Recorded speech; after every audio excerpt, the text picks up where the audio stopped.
আজকে তোমাদের জন্য কিসের রেসিপি নিয়ে এসেছি বলো তো। এটা হলো গিয়ে কচুরমুখী, যেটাকে ইংলিশে বলে আরবি। কচুরমুখীর তরকারি খেতে কিন্তু সত্যি খুবই দারুণ হয়। তোমরা আগে কখনো এই সবজিটা দেখেছো কিনা জানি না, কিন্তু যদি কেউ দেখে থাকো তো একবার হলো ঘরে নিয়ে এসে এই রেসিপিটা ট্রাই করবে। সত্যি অসাধারণ হয় খেতে। তো হ্যালো বন্ধুরা, আমি মিমি। কেমন আছো তোমরা সবাই? আশা করি সবাই খুব ভালো আছো, আর তোমাদের সাপোর্টের কারণে আমিও খুব ভালো আছি। তো আজকে আমি স্পেশাল বৃষ্টি স্পেশাল খিচুড়ি রান্না করেছিলাম। তো খিচুড়ির সাথে স্পেশাল ছিল আরবির সবজি। তো সেটাই তোমাদের সাথে শেয়ার করব বলে এসেছি। তো চলো রান্নাটা শুরু করি। আর হ্যাঁ, রান্না শুরু করতে যাবার আগে যেটা তোমাদেরকে আমি বরাবরের মতো বলে থাকি, তোমরা যারা যারা আমার ভিডিওটা নতুন দেখছো তারা প্লিজ আমার চ্যানেলটিকে সাবস্ক্রাইব করে দিয়ে পাশে থাকা বেল আইকনটি ক্লিক করে দিও, যাতে আমার ভিডিও নোটিফিকেশন তোমাদের মোবাইলে পৌঁছে যায়।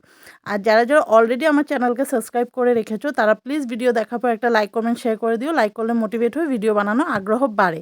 আর আশা করি তোমরা আমার এই আগ্রহটাকে অনেক বেশি সাপোর্ট করবে। তো চলো রান্না শুরু করা যাক।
ইউ আমার পুরো ভিডিওটাকে ধৈর্য ধরে দেখার জন্য। তোমরা যারা যারা ভিডিওটা দেখেছো তাদেরকে রিকোয়েস্ট করব, প্লিজ আমার ভিডিওটাকে লাইক কমেন্ট শেয়ার করতে ভুলো না। লাইক করলে নতুন ভিডিও বানাতে আগ্রহ বাড়ে। Thank you for watching.